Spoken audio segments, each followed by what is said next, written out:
Hey guys, so we're here back again with another edition of Throwback Thursdays, and what I have for you today is the McFarlane Toys Spawn Series 3, Spawn 2. And I decided for Throwback Thursdays that we would take a look at some more figures from this era of the McFarlane Toys Spawn line, the vintage McFarlane Toys Spawn line, particularly Waves 3 and 4. Since I've already taken a look at quite a few of them already, it just kind of makes sense to look at the rest, at least what I have. As I said before in, I want to say the Curse, or whoever I did before the Curse, I don't have the Max because he's super expensive for a hollow chunk of plastic, and I might be missing one or two figures from Series 3 and 4 other than him, but I do have most of them, so I figured why not bang them out, get them done, because I do have Violator 2, and at some point I think I'll be taking a look at Clown 1 all the way back from Spawn Series 1, but we're not talking about any of them today. We are talking about Spawn 2, and since I no longer have the packaging for this figure, we're just going to get right into the meat and taters of this review. First of all, checking out his one accessory, this absolutely ridiculous 90s machine gun with a blade sticking out. You can't even take these out, these blade things. Why does he have a blade on the ammo clip? Why? That's just stupid. But he's got this big bayonet, and then he's got a blade down here, but you can't even take it out and use it as a knife, so it's just there, I guess. Kind of ridiculous, but it's Spawn, man, that's how it is. And then it's got some grooves in here for his fingers to grip onto this gun, which he actually does quite well, but it takes up a lot of real estate, so I usually don't have him holding the gun. But I might try and get it back in the cabinet with the gun later, probably knocking over half my display and giving me an aneurysm. So, taking a closer look at Spawn 2 here, he is all kinds of Ninja Turtle pre-pose. I mean, just look at this guy. He's in a super constipated crouch stance. He is not happy to be here. Look at that face. Now, this is something we don't see very often. It's like a half-masked, half-unmasked Spawn. I kind of wouldn't mind seeing an update to this in that new Spawn line, which as of the time of recording this video, McFarlane Toys just did their Toy Fair reveals. Not sure if they showed a Spawn then or not, because I'm filming this in advance, but wishful thinking, right?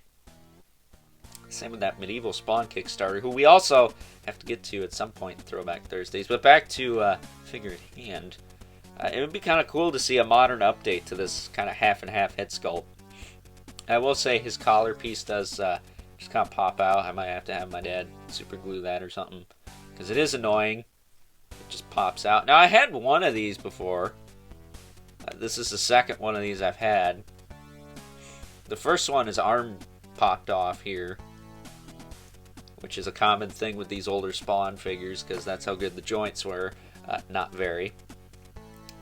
And this collar piece didn't wobble around on him, so I don't know why it's doing it here. Especially since it's the same mold. It must be the peg hole slightly off or something, so I'll have to have, again, my dad go and glue that into place, or just put old dab Elmer's glue, keep it from wiggling all over the place, because it is annoying.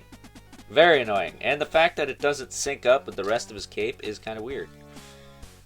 And this is where the only gimmick on this guy lies. He's got these two little tabs here. You pull them back, and he can flap his wings. His cape wings. Now, on the packaging, it shows him fully splayed out like this, but you can't. This is all loose fitting. You can't really lock these into place. And I wouldn't advise you screw with this, because I don't think it's the cheapest plastic. I don't know how tough the pins are. So, keep that in mind. You don't want to break this thing.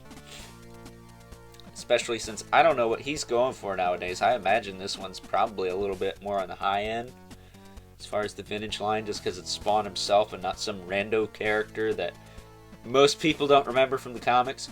But as far as articulation on this guy goes, his head will rotate. His arms will go up and down at the shoulder. Single joint at the elbow. Swivel at the wrist. Works pretty well. He's got a swivel at the waist, which again works pretty well. He's got a swivel at the hip, and that's it. He doesn't have anything in this boot over here, I don't think. No. Nothing in the legs, other than the hip, which is fine. Can't really do much with that anyways. But getting this gun in his hand, if I can do this on camera, I will. If not, I'll just cut it and go right to the size comparisons here. I probably can't get it on there.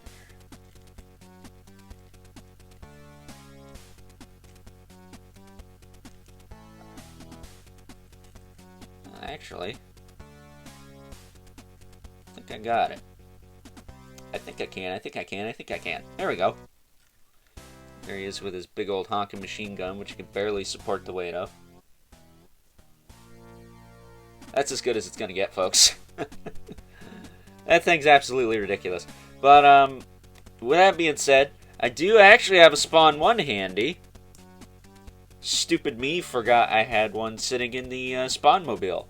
So, yeah, we're going to compare him to good old Spawn 1. And actually have a size comparison for a vintage Spawn review. How about that? Yeah, with that being said, let's move on to said size comparisons. First up, here is Spawn 2 next to his Series 1 counterpart, Spawn 1, albeit without his cape, but hey, better than nothing, right? And last, but certainly not least, we have our two regulars, the Mythic Legion's Brother Mandibulus, the 11 Spawn who, as usual, towers over everyone, even when it comes to himself. So with that being said, time to wrap things up, some final thoughts. Overall, and while I have to commend the sculptors for doing an excellent job in putting this version of Spawn in a more immense pose than his Series 1 counterpart, he does suffer drastically from the vintage Ninja Turtles syndrome, as I like to call it anyways, where you can't really do much other than this pose with this figure. On top of the fact that his cape is very much clunky compared to his Series 1 or his later version 3 counterpart, this is definitely not the best Spawn figure from the vintage McFarlane Toys Spawn line. So if I had to recommend anything, if you want him, pick him up. If you're on the fence, maybe give him a pass and go with Spawn 1 or Spawn 3. Those, in my opinion, are superior versions of good old Al Simmons as composed to this one. So with that being said, I hope you guys enjoyed this week's edition of Throwback Thursdays, and if you are so inclined, please don't forget to comment, like, subscribe, and hit the bell so you know whenever I upload more reviews like this one. If you haven't already, hit me up on Instagram at Overlord Productions, but as always, keep the comments civil, because the world sucks enough as it is, and until next time, I'll catch you guys later.